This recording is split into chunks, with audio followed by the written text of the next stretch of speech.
आज या ठिकाणी गुरुवर्य हरिभक्त पारायण वैकुंठवासी रमेश महाराज काटेकर व कैलासवासी बनाबाई शंकर घराळ काटेकर महाराजांचा कृपा आशीर्वाद आणि बनाबाई शंकर घराळ यांची प्रेरणा, या प्रेरणेतून निर्माण झालेले लक्ष्मी आईचं मंदिर आणि या मंदिराला आज 50 वर्ष पूर्ण होत आहेत। आजही श्री बबन शेठ घराळ यांच्याजवळ 50 वर्षापूर्वी लक्ष्मी आईच्या केलेल्या स्थापनेचा पुरावा म्हणून त्यांच्या पाकिटात आजही तो फोटो आहे। आम्हाला त्यांनी दाखवला होता। त्या फोटोमध्ये कैलासवासी बाळोहरी मस्कर, कैलासवासी तुकाराम हन्ना मस्कर आणि एक तुतारी वादक आहेत। आजही तो ऐतिहासिक फोटो त्यांच्याजवळ आहे आणि या ऐतिहासिक क्षणाला आज 50 वर्ष पूर्ण होत आहेत। आणि या 50 वर्षाचं औचित्य साधून या ठिकाणी या जगन्मातेचा सन्मान आणि या लक्ष्मी आईचा उत्सव या ठिकाणी आपल्या पवित्र पावन मस्करवाडी भूमीमध्ये होतोय। हा बघा, हा 50 वर्षापूर्वीचा फोटो काकाने अजूनही जतन करून ठेवलेला आहे। टाळ्या वाजवा। याच्यामध्ये कैलासवासी बाळोहरी मस्कर ज्यांनी लक्ष्मी आईची कोणी इकडे येत नव्हतं तेव्हा ते सेवा करायचे। कैलासवासी आमचे मामा तुकाराम अण्णा मस्कर यांचीही प्रेरणा या होती किंवा त्यांचेही हात या मंदिराला लागलेले आहेत। आणि तुतारी वादक आहेत आणि जगन्नाथ पुजारी आणि या आपल्या मातेच्या भावनापूर्ती म्हणून ज्यांनी हे सुंदर असं मंदिर या ठिकाणी आपणाला लक्ष्मी आईला खऱ्या अर्थाने आपल्या गावामध्ये ज्यांनी आणलं असे श्री बबन शेठ घराळ, त्यांनी सुंदर या ठिकाणी मंदिराची वास्तू निर्माण केली। पण 50 वर्षे लागले आपणाला या आईचा उत्सव करायला। एरवी मस्करवाडीचे लोक या ठिकाणी आडाव कशाला यायची सर्वांना माहित आहे। आड म्हटलं ना की त्या गोष्टी सांगायला नको। पण आज या हरिनामाच्या गजरानं आणि आज या तुम्हा सर्व माहेरवासियांच्या पदस्पर्शानं ही भूत भूत भगिनी कुठं पळून गेले असतील हे सांगता येत।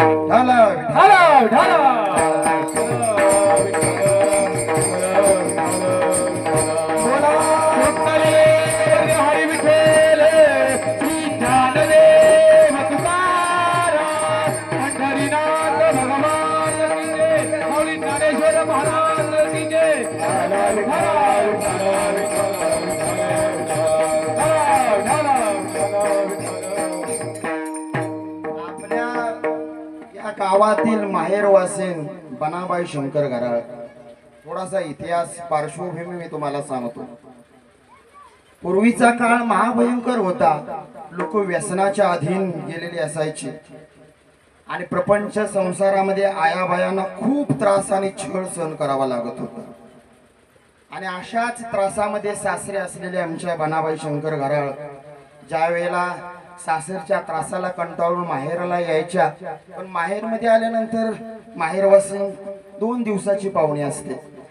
परत निघाल्यानंतर याच वाटेनं त्या जायच्या आणि इथं आल्यानंतर सिद्धनाथाला लक्ष्मी आईला प्रार्थना करायच्या की माझ्या मुलाबाळांचं रक्षण कर, माझ्या संसाराला तुझा आधार दे, माझा सुखाचा कर। आणि खऱ्या अर्थानं तिची ती भावना, खऱ्या अर्थानं सिद्धनाथ आणि लक्ष्मी मातेनं तिचं गारानं ऐकलं आणि तेव्हापासून त्यांच्या प्रपंचिक उत्कर्षाला, संसाराच्या उत्कर्षाला सुरुवात झाली। आपल्या आईची ही पवित्र भावना आहे, लक्ष्मी मातेबद्दलची ही पवित्र श्रद्धा आहे आणि आईच्या ह्या श्रद्धेपोटी, त्या श्रद्धापूर्ती करता त्यांच्या चिरंजीवानी ही सुंदर वास्तू निर्माण केलेली आहे। या लक्ष्मी आईला या ठिकाणी आपल्या गावामध्ये आणून त्यांनी स्थापन केलेले आहे। खऱ्या अर्थानं न फिटणारे आपल्यावर त्यांचे उपकार आहेत। कारण मानवी जीवनामध्ये 8 प्रकारची लक्ष्मी, प्रत्येकाच्या संसाराला त्या लक्ष्मीची गरज असते। मग धनलक्ष्मी असेल, भाग्यलक्ष्मी असेल, तनलक्ष्मी असेल, विद्येच्या स्वरूपाची लक्ष्मी असेल, ही प्रत्येक लक्ष्मी अन्नपूर्णेच्या रूपाने असेल। आपल्याला प्रत्येकाला आपल्या आयुष्यात असल्याशिवाय संसार आपला पुढे चालत म्हणजे अशी ही आपल्या गावामध्ये जी लक्ष्मी आहे ना ती धनलक्ष्मी आहे। लक्षात ठेवा, लक्ष्मीचे अनेक प्रकार आहेत। आपल्या गावामध्ये जी लक्ष्मी स्थापन आहे ना, आपलं भाग्य आहे ही धनलक्ष्मी आहे. ज्या वेळेला बबन शंकर घराळ शेठ यांनी 7 बाय 7 ची ही वास्तू निर्माण केली. बघा धनलक्ष्मीच्या सेवेचा प्रभाव महिमा. तेवढी 7 बाय 7 चं हे मंदिर उभं केलं ना, तेवढीच जागा मुंबई सारख्या मायानगरीमध्ये त्यांना लक्ष्मी आईच्या आशीर्वादाने मिळाली. आणि त्या जागेच्या उत्कर्षावर एवढं त्यांनी वैभव उभं केलं. आपल्या साही भावंडांना एका छत्राखाली आणलं. सगळ्या परिवाराला आज सुखी आनंदाने त्यांनी केलेला आहे. हे खरे उपकार आणि खरा उत्कर्ष त्यांचा झाला. त्याला कारणीभूत ही लक्ष्मी आई आहे. विठ्ठल विठ्ठल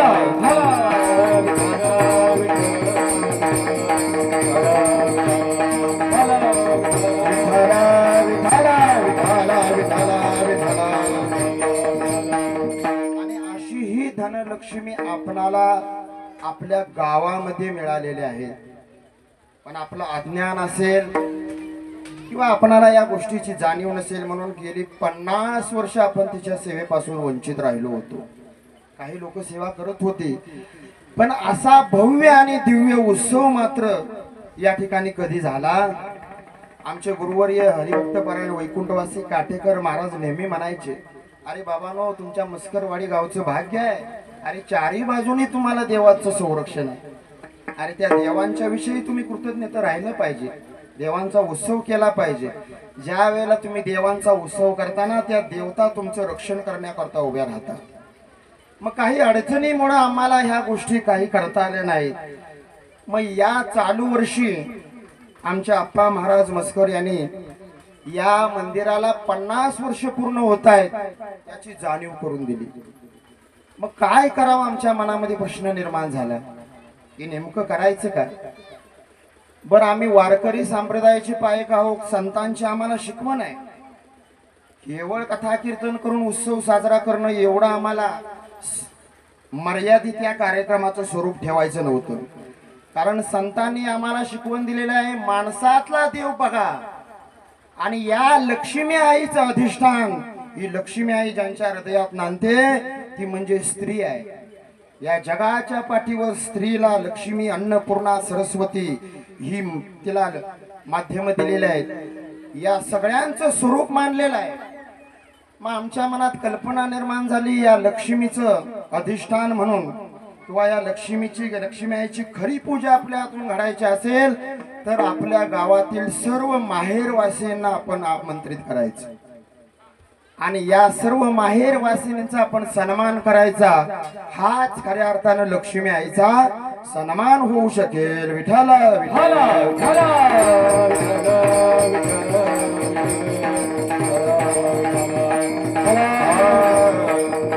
आणि ही कल्पना आम्ही बघा, ही कल्पना फक्त सोशल मीडियावर आम्ही मांडली. या जगात सोशल मीडियाची किती ताकद असते हा सगळा सोहळा तुम्ही बघितल्यानंतर अनुभवला असेल. आणि या कल्पनेला इतका भरभरून प्रतिसाद मिळाला की न भूतो न भविष्यती असा आम्हाला लोकांनी प्रतिसाद दिला. आणि म्हणून आज हा असा वैभवशाली माहेरवासीन सन्मान सोहळा कुठंही सातारा जिल्ह्यामध्ये असा सोहळा आम्ही बघितला नाही. हा सोहळा या ठिकाणी साजरा होतोय. हे आपलं मस्करवाडीकरांचं खऱ्या अर्थानं भाग्य म्हणावं लागेल. विठ्ठल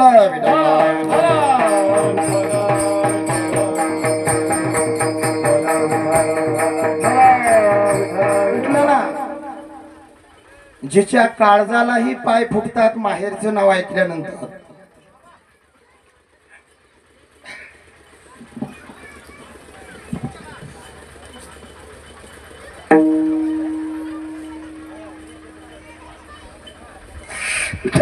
ढाला ढाला ढाला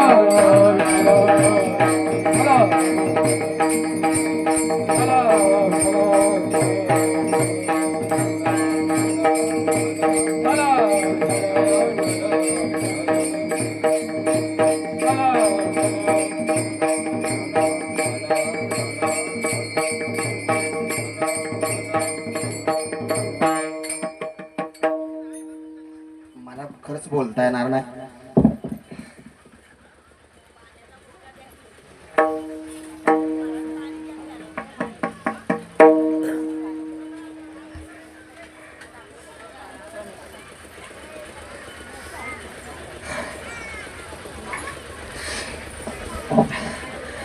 कारण प्रेम नये सांगता बोलता दाविता अनुभव चित्ता चित्त जाणे. प्रेम हे बोलता येत नाही, सांगता येत नाही. आणि माहेर वासिनीचं काय प्रेम असतं. ज्यांच्या पोटी लेकी बाळे आहेत, बनी बाळे आहेत, त्यांना विचार. आणि अशा या सगळ्यांचा आम्हाला सन्मान करण्याचं भाग्य लाभलं. मी खूप चिंतन केलेलं आहे या विषयावर, पण मला या ठिकाणी बोलताच येणार नाही. गेली 4 महिने आम्ही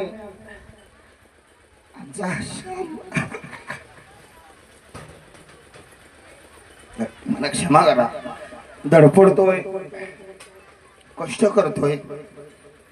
घरातल्यांचे जोडे खाले आम्ही, घरात लक्ष नाही.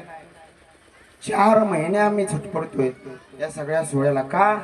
आमच्या बहिणी येणार आहेत, आमच्या लेकी येणार आहेत, आणि यांचं स्वागत करताना आमच्या हातून कुठलं कमी होऊ नये म्हणून 4 महिने आम्ही धडपडतोय. आणि याचं फळ आम्हाला मिळालं. हे वैभव मस्करवाडीनं कधी इथून मागं बघितलं. आणि सगळ्या माहेरवासीने आमच्या 90 वर्ष ओलांडले. आजीने किती प्रेम आहे बघा माहेर बद्दल. अहो, माहेर हा शब्दाचं नाव जरी काढलं ना तर स्त्रीच्या काळजाला पाय फुटतात. इतकं माहेर. गदी माडगुळकरांची एक सुंदर कविता आहे बघा, माहेराचं प्रेम. खूप चिंतन केलेलं आहे मी, अभ्यास केलाय, पण तेवढं मला सांगताच येणार नाही. मी पुन्हा कधीतरी केव्हा तरी सांगेन. गदी माडगुळकरांची एक कविता मी तुम्हाला सांगतो, वर्णन केलेलं आहे. गदी माडगुळकर म्हणतायत, अरे नदी सागराला मिळते, कोण म्हणतं ते पाठीमागं जात नाही. काही लोक म्हणाली नदी सागराला मिळाली ना तर ती परत जात नाही. पण गदी माडगुळकरांनी याला छेद दिला. अरे ज्या बापानं तिला जन्म दिला, डोंगर या बापानं, तिथे आपल्या बापाला भेटायला आपल्या माहेरला परत जाते. गदी माडगुळकर म्हणाले, वापेचं रूप घेते नदी, वापेचं रूप घेते, आणि ती वाप बनून ढगाच्या माध्यमातून ती जाते आपल्या बापाला भेटाय माहेराला नदी. आणि ज्या वेळेला त्या बाप लेकींची भेट होते ना, गदी माडगुळ म्हणाले, बाबानो, म्हणून येतो पावसाळा, म्हणून निसर्गामध्ये हा पावसाळा येतो. का? कारण ती नदी लेक आपल्या बापाला माहेराला जाते म्हणून पावसाळा येतो.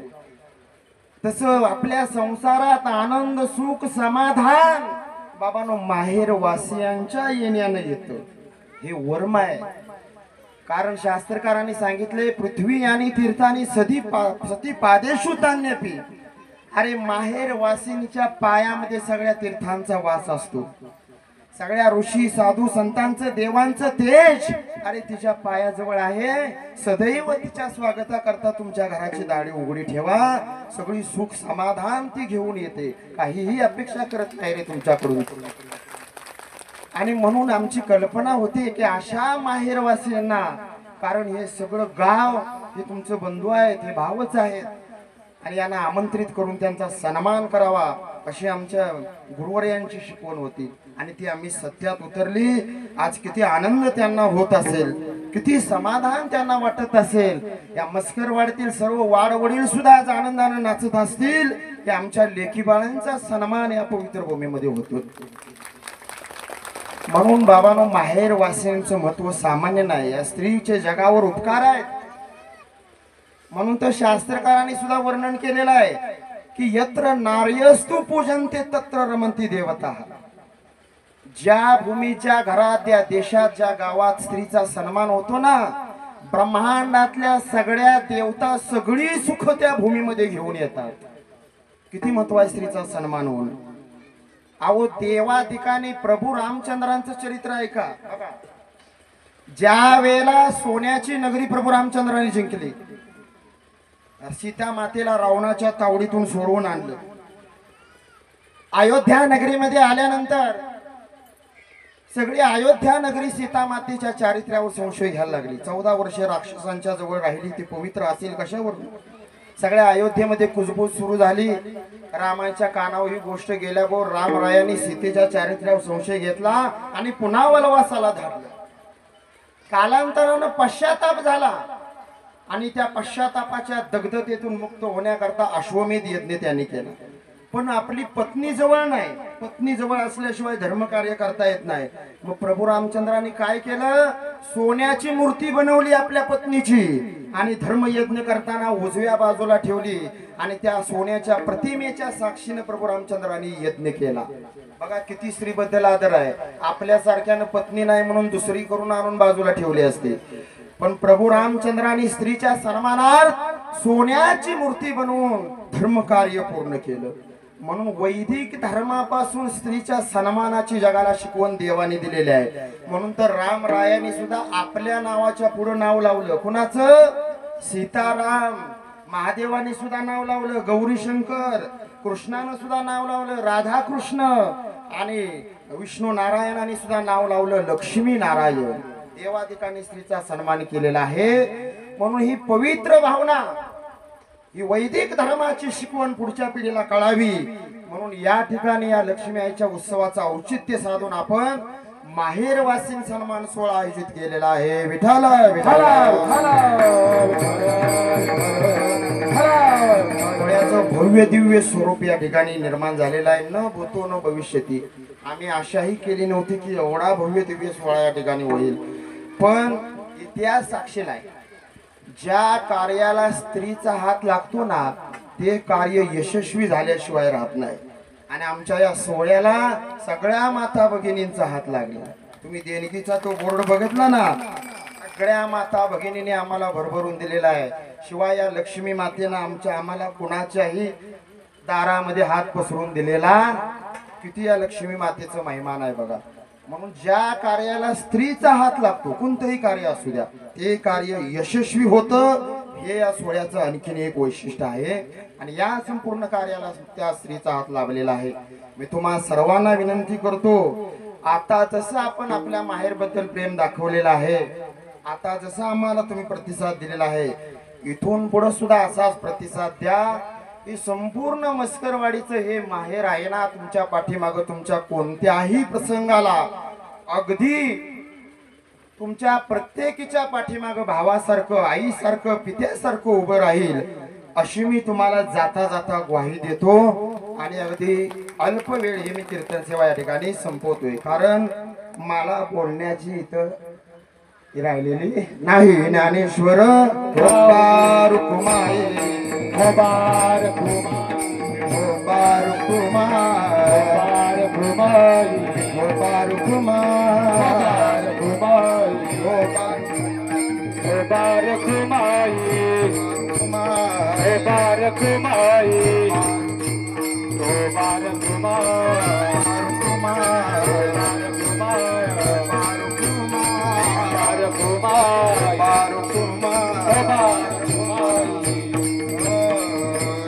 ज्ञानेश्वर माऊली ज्ञानराज माऊली तुकाराम. माऊली ज्ञानराज माऊली तुकाराम. ज्ञानेश्वर माऊली ज्ञानराज माऊली असो. या ठिकाणी आपल्या कार्यक्रमाला उशीर सुद्धा झालेला आहे, त्यामुळे कीर्तन जास्त लांबवणं उचित ठरणार नाही. लांबून लांबून लहान लहान लेकर बाळ आलेले आहेत. योग्य वेळेमध्ये त्यांना प्रसाद मिळाला पाहिजे. या आपल्या कार्यक्रमाला ज्यांनी ज्यांनी भरभरून प्रतिसाद देणगी स्वरूपात, सौजन्य रूपात दिलेला आहे, प्रत्येकाचा नामोल्लेख करून त्यांचा सन्मान करणं आम्हाला या ठिकाणी आता शक्य होणार नाही. म्हणून मी सर्वांचे धन्यवाद आणि आभार मानतो.